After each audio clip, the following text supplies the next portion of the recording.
Hello and welcome to the Tournament Center here at Pro Tour Kaladesh in Honolulu. I'm Brian David Marshall. I am joined by Hall of Famer Luis Scott Vargas, and we're going to watch another Hall of Famer draft, teammate of yours, Paulo Vitor Damo Da Rosa.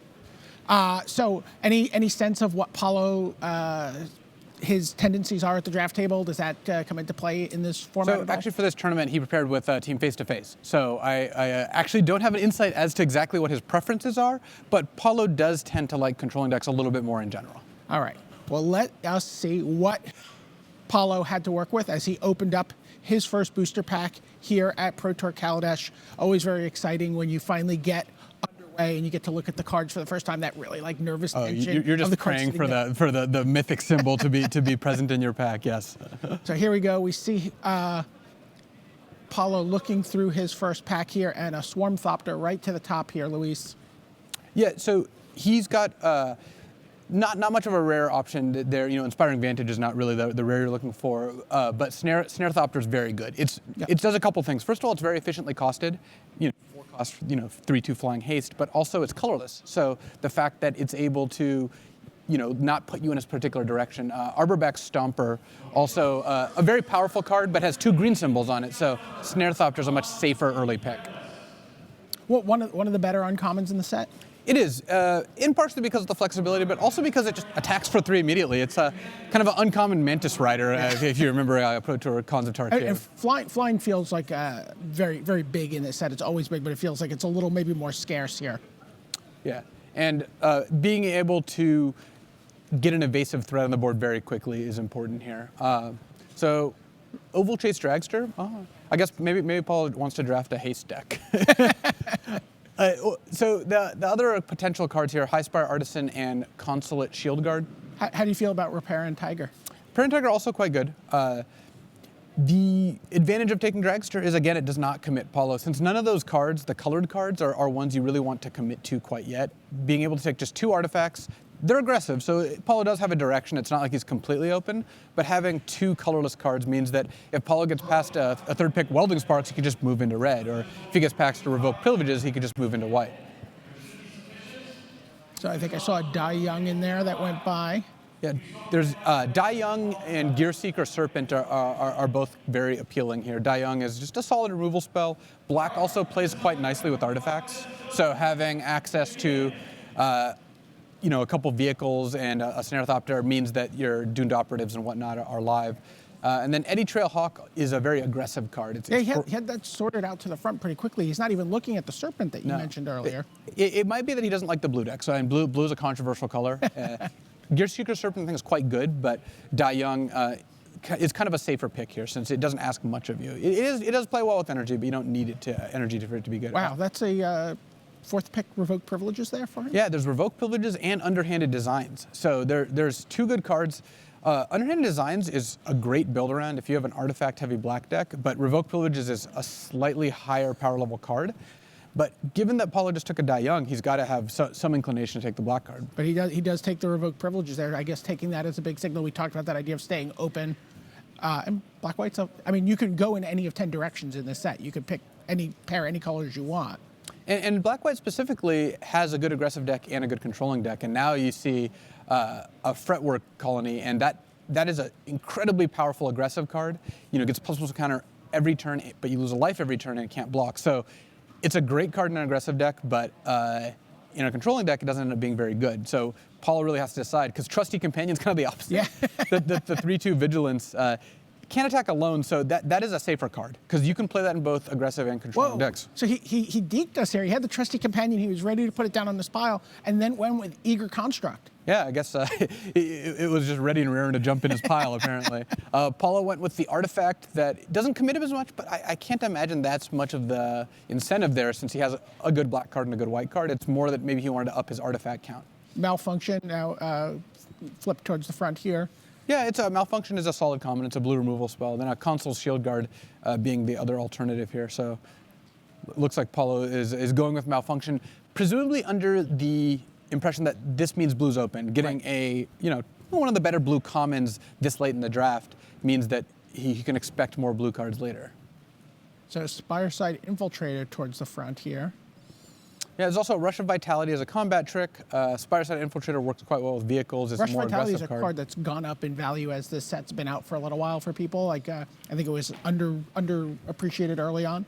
Yeah, in general, the combat tricks in the set are quite good. Rush, Built to Smash, Built to Last, Ornamental Courage. These are all cards that have overperformed a bit. Yeah. So Rush is solid, but he did take the Spireside Infiltrator. yeah, and it indicates to me that Paulo is just looking to draft a much more aggressive deck. And Right. I believe he likes Spireside Infiltrator a lot, given how quickly he took this one as well. Especially over something like Built to Last, which he has revoked privileges already, but right now he's got 1 white card, 1 blue card, One black. 1 black card, and 2 red cards, plus the 2 artifacts. So And Spireside Infiltrator, is that like normally going to be like your first red card? not normally, no. It's not one of the premier red commons, though it is good in an aggressive deck. And he continues his artifact theme, Aradara Express there. Which is a nice combo of Spireside Infiltrator. You get to tap your Spireside Infiltrators, ping your opponent.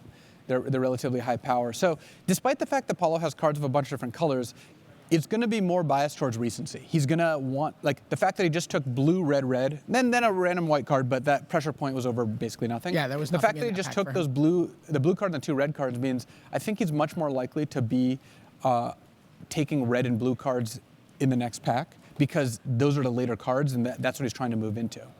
Like, even though he's got Die Young, I don't believe Paulo is really thinking of himself as drafting black at this point.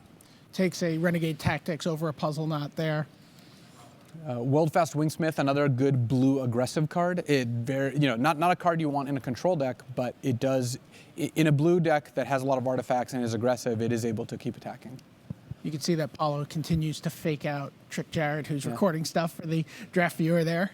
Yeah, I mean, Paul's got his tricks ready, but Night Market Lookout, actually a kind of relevant late pick. Like, again, it was free, right? There's a Cal Prowler Apollo's never going to play.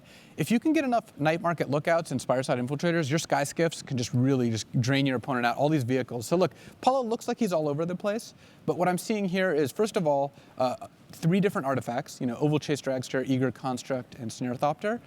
A bunch of aggressive cards. Spireside Infiltrators are quite aggressive. That Night Market Lookout hiding in the back is a potential aggressive card. Pressure Point could potentially be aggressive. Right, Renegade Tactics lets you push through. And Weldfast Wingsmith and Malfunction as the blue card. So Paulo's poised to draft an aggressive vehicle deck, and given where he's placed the Spireside Infiltrators, I think he feels more committed to red than necessarily anything else. And one of the advantages of taking these artifacts, Paulo could go red-white, he could go red-blue, he could even potentially go black-white or red-black. Like, he's got basically every color but green with 2 playables, where he's able to jump into them depending on what he opens in pack 2. If Paulo opens a Noxious Gearhulk, he's just going to take it, move into black a lot harder. Whereas on the other hand, if he opens, something like an Ether Storm Rock, I'd imagine he would take that too. And he's able to kind of be flexible because his first, 3 of his first 5 picks were artifacts.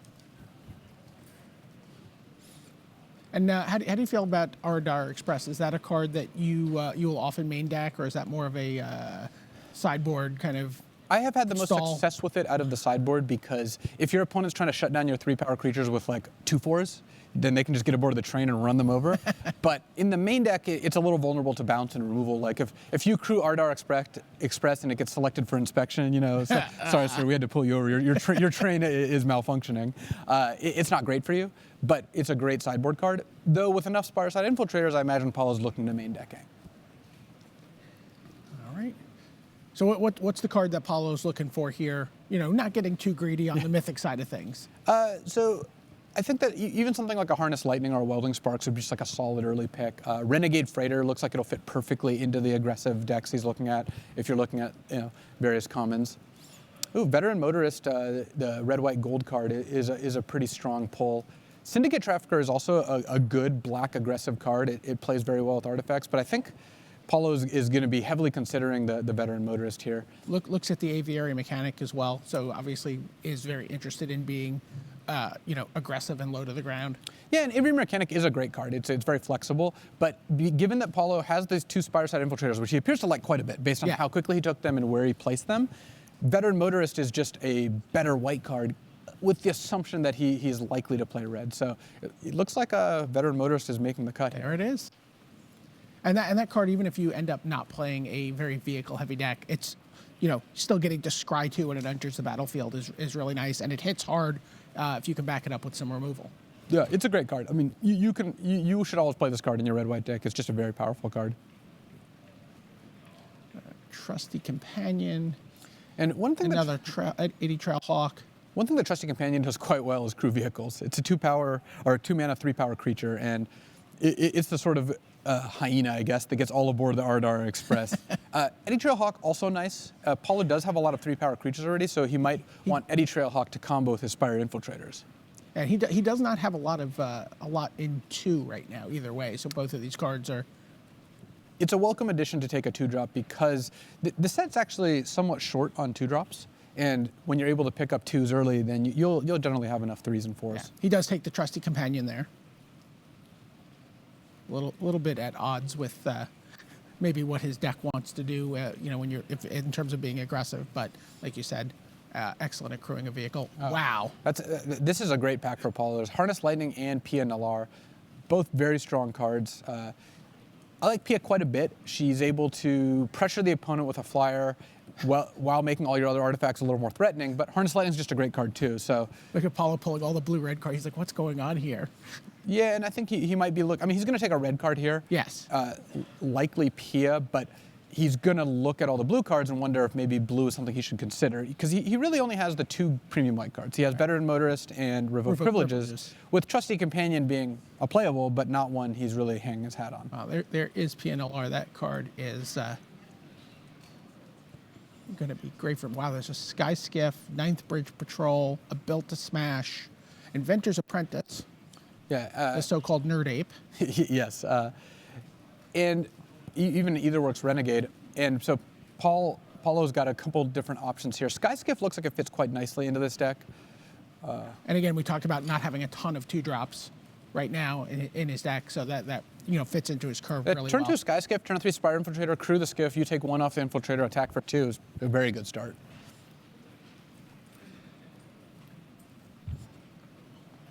Fateful Showdown, another powerful card. Deals damage equal to the number of cards in your hand, and then you get to discard your hand and draw a new one. I think it's a hard card for a lot of players to evaluate early on in this format. I've seen a lot of discussion about it.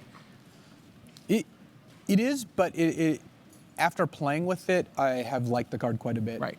So also sometimes it's just 4-mana deal 6. Like if you have this card in your deck, you can stop playing excess lands, right, and then late in the game, dealing 5 damage, discarding 3 lands and 2 spells, and drawing 5 new cards is incredibly powerful. And you can aim it at a player. Right. You can just finish your opponent off. And sometimes you're like, pick up a land with my Avery mechanic, don't replay it. Yeah. So there's another Spire Spite Infiltrator.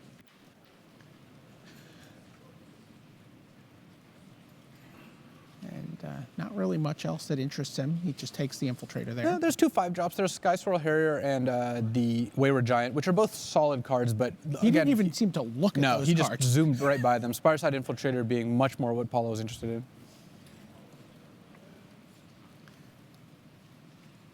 Oh, it's Thriving Grubs, yeah.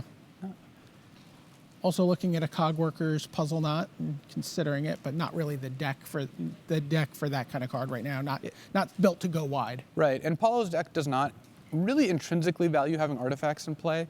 He's got Pia Nalar, who's got a little bit of artifact synergy, but in general, I don't think Paulo's deck, it's not like a black deck or a blue deck that really needs to fuel its Gear Seeker Serpents or its Doomed Operatives. Now, Thriving Grub's just like kind of a replacement level card in a deck like this, as opposed to in a deck which is going to have a lot more incidental energy to really take advantage of it. Yeah, this is like it's like a 2-mana 3/2 with a slight drawback, has to attack to get the +1/+1 counter, but hijack there for Paulo. And the fact that Paulo passed Gear Seeker Serpent means the blue is no longer on the table for him. Like if he was considering drafting blue, then Gear Seeker Serpent would have been the pick over Hijack, which is kind of like a marginal sideboard card, but Paulo, I think, at this point is fairly firmly committed to white-red. Takes Demolish over Kujar's Seed Sculptor. Yeah, Demolish being the artifact removal spell I prefer to start in the sideboard, whereas like Fragmentize or Appetite for the Unnatural are fine main deck options.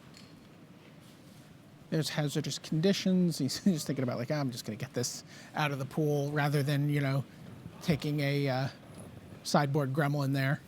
Yeah, and given especially that Paulo just picked up Demolish, I don't think he's too worried about that. Another Spireside Infiltrator, which again, that was the pack that had the Pia Nalar in it. So that was when he was looking at all those blue-red cards. He's like, something's coming back out of this pack. Fortunately for him, it was the red card. Oh, wow, that's a really late built to smash, and that card is quite strong in an aggressive red-white deck. Metalwork Colossus just going around the table unloved. It's hard to get a good Metalwork Colossus deck, limited or constructed. I have tried in both. All right. Looks like a Nimble Innovator, I believe. Just 4-cost 2/2 draw a card. What was the original 4-mana 2/2 draw Stripe card? Bears. Stripe Bears. There we go. All right, so Paulo at this point solidly settled into red-white and quite aggressive. He's got lots of 2 and 3 drops. Dramatic Reversal being the last card he tried to hide from us. Got a couple removal spells. You know, he's got the Revoke Privileges, Fateful Showdown. A Snare Thopter to kind of top out his curve right now. He's got Oval Chase Dragster as well, and then potentially Ardar Express. But again, it doesn't seem like that's Paulo's like necessarily assuming that that's going to make it to the main deck. This is your draft deck going into Pack 3. How are you feeling right now? Feeling pretty good. The fact that you got a built to smash with 3 cards and a left in the Fateful pack, Showdown at the top too. The fact that you got a Pia, Nalar, in like 3rd or 4th pick. The fact that you're wheeling Spireside Infiltrators. Paulo doesn't have a lot of white cards. He's got Veteran Motorist and Revoke Privileges. In fact, Paulo first picked the Motorist and took Trusty Companion and Revoke a little bit later. So I don't think Paulo thinks white is particularly open. Red is definitely open. But that's a fine place to be. Red is open enough that even if white is getting cut off and Paulo ends up with 5 white cards in his deck, he's going to have enough red and artifacts to make not only a functional deck, but a good deck. Where would you say red falls on the spectrum of colors in terms of people's preferences in this format? Is it, lower half, middle, top half? Speaking for my team, it's dead last Okay. by actually a significant margin. It doesn't mean that red can't be drafted or can't make good decks. The problem with red that we've identified is that it's kind of pigeonholed into being aggressive. Paulo's aggressive. Red's going to be great for him. He's got a lot of the red cards you want in an aggressive deck. But one of the risks of starting with a red card is that it's harder to make a control deck with red than pretty much any other color. And that just means that some of the time your seat's not going to be right for that. All right, Pack 3, last chance here. You see a Servo Exhibition, you see a Toolcraft Exemplar. Filigree Familiar, also a potential little value card, but that's more of a control card. And then Impeccable Timing and Fragmentize, some kind of conditional removal spells. Though the more aggressive you are, the better Toolcraft Exemplar gets. How do you feel about Fragmentize in general in terms of where you take it or how many you want in a main deck? I tend to main deck one, sideboard the rest. I also don't tend to prioritize it extremely highly. It's a good card, and it's fine to main deck, but unless you're a controlling deck, it doesn't really necessarily fit your game plan. Like an aggressive deck is going to want something like Toolcraft Exemplar. I was just going to say, and aggressive is where we're going here. 1 drop now for Paulo Vitor Damo Da Rosa. Yeah. 1 mana for 3 power is a very good deal, and Paulo's going to have enough artifacts in his deck that he can generally take advantage of it. There's a Sky Skiff. We also saw a Propeller Pioneer. This is going to be very interesting to see which way he goes here. It looks like he's going... he's got the Sky Skiff kind of in a prominent position here. I think given the Spireside Infiltrators and the fact that he just took the Toolcraft Exemplar, Sky Skiff makes a lot of sense. Propeller Pioneer is also a great card. And then there's, Spontaneous Artist and Built to Smash. They're kind of lurking as potential, or Built to Last rather, as potential other cards that Paul's going to try to hope to get on the wheel. He does take a second copy of Sky Skiff. Yeah, this is the deck for it. What's the number? Is that, do you get to like 2 Sky Skiffs and you're like, I'm going to stop playing vehicles? Paul's got 2 Sky Skiff. He's got Oval Chase Dragster. He's potentially got Ardar Express, but again, I think that's likely to be more of a sideboard card.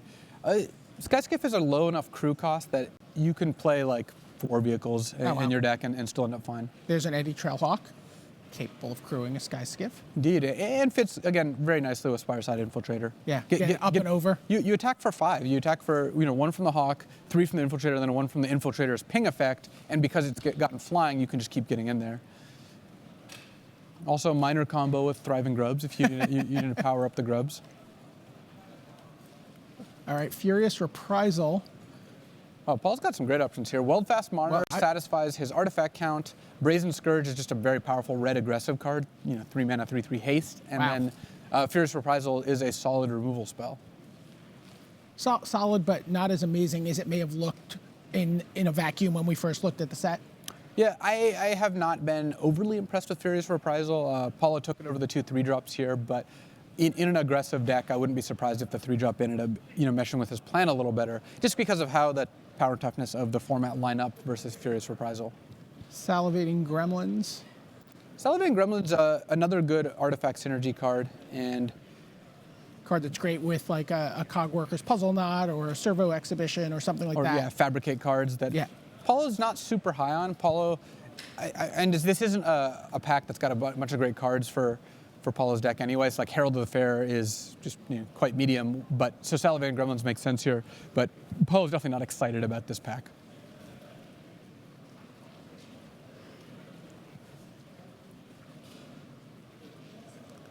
So nothing. Bastion Mastodon is one of the underrated heroes of the format. 5 mana, 4/5 is just good stats, and it is an artifact. It's a little high curve for Paulo's deck, so I wouldn't be surprised if he takes the pressure point, which is kind of like a better version of Renegade Tactics. I was just going to ask you like that more, even though it costs 1 more mana? Yeah, I do. Just because you can use this to stop an attacker, whereas Tactics only stops blockers. Bastion Mastodon, I think it is a bit underrated there. Oh, that's a late Sky Skiff. Yeah, absolutely. And another Propeller Pioneer and an Aviary Mechanic. All right, well, so a lot of choices here for Paulo. And it looks like he's going to go to a 3rd Sky Skiff. Yeah, I wouldn't be surprised if he does. Propeller Pioneer, his curve actually might be a little too low. He may want the Propeller Pioneer just to try to make sure he's got 4s. But yeah, it looks like we're just going to the skies here. We've got a theme.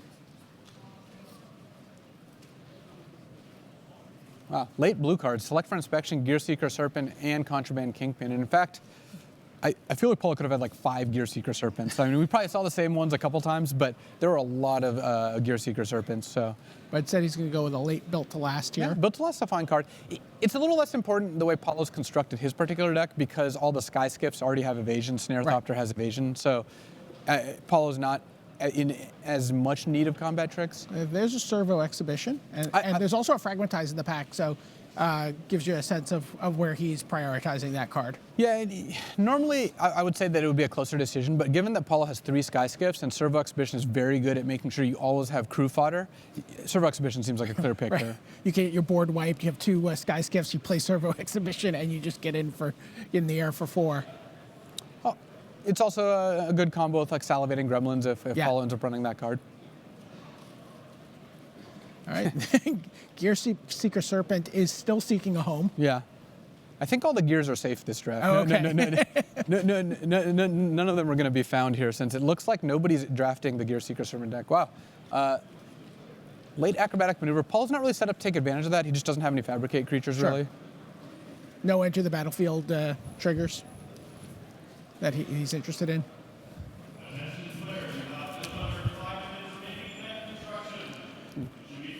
All right.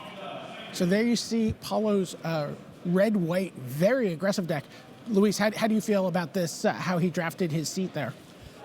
He jumped into red a lot more aggressively than I would have tended to, and I think that the main reason for that is, again, based on looking at this draft, Paulo likes Spireside Infiltrator a lot.